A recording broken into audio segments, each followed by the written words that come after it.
Okay, we're going game 2 of the set, and at this point I'm 24-83 and my opponent's 24-94, and we're back to it. He wanted to play against the queen a4 again, went with c6, and this time he went for a different structure, which I see very frequently. Probably the best way to go for black is with e5, but you don't often see it. And I mean, I'm an English player. I'm comfortable here. You most of the time get like an old Indian structure, but the queen's on a4. Not a big deal. You just play queen c2. These positions are slow. You can get away with the loss of the tempo to make your opponent uncomfortable. It's more of a psychological move, queen a4 anyway. The other idea is to go for, as he's going for, with g6.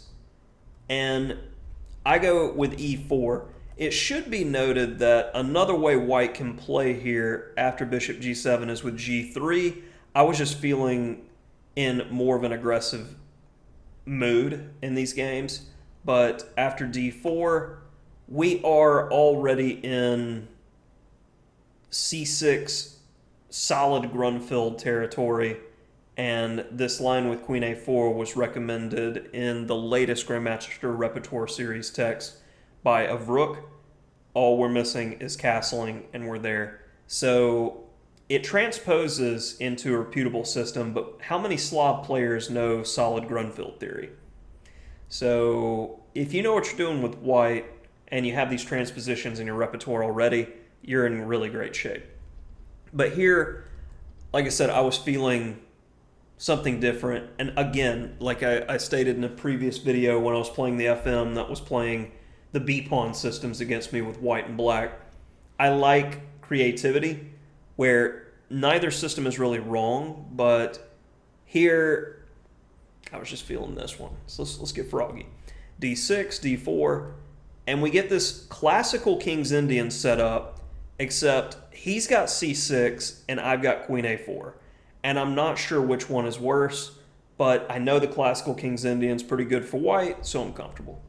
He goes D5 though, and this extra tempo loss now changes the character of the position again from King's Indian to not King's Indian. I don't really know how to classify it at this point. It's a position. Maybe Grunfeld-esque. E4, knight E4, let's castle, and queen B3. Take time to finally improve that queen, hit the B pawn. Bishop F4, and I didn't mind taking with a pawn. I want to keep an eye on the B7 pawn. After B5, I feel like this is already a critical moment because if you don't handle this situation properly, white's pretty close to just stagnant. So if you give black time, he wants to play A5 and potentially A4. And he's got space on the queen side. You can't ever really move your doubled c-pawn on c3. It's not looking good on the queen side. But we're back to this a4 move, which we saw in the previous game. After takes, I'm back to my old plans. I was just going to double up, maybe even get the gun going, Alekhine's gun, and just win over here. But my opponent, understanding what's happening, being a strong player, he's mixing it up. He's playing f6. He's trying to get crazy. Okay, I can respect that. Queen takes, pawn takes, king takes, and I'm back to my plan. You can't stop me. I get the gun going. Went up material, trade down. H3 for Luft. And knight G5 was fishing. I should have continued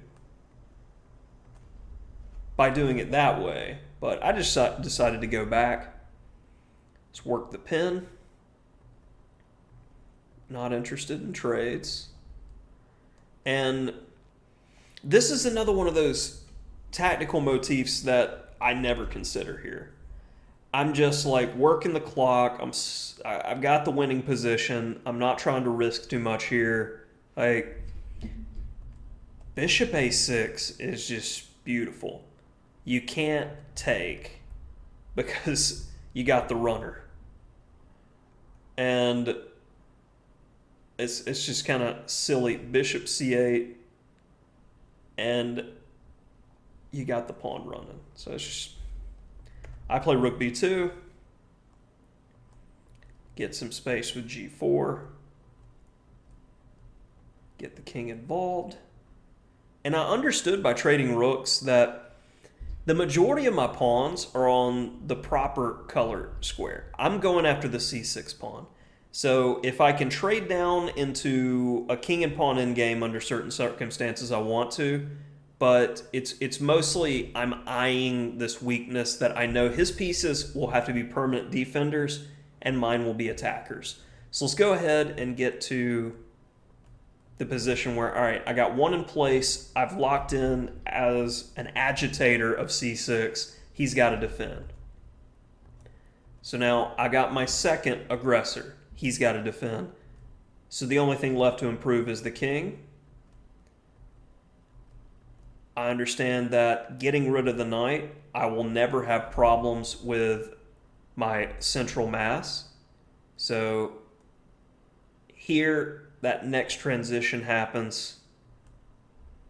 Bishop f5, takes, and we win the king and pawn ending without too much trouble here.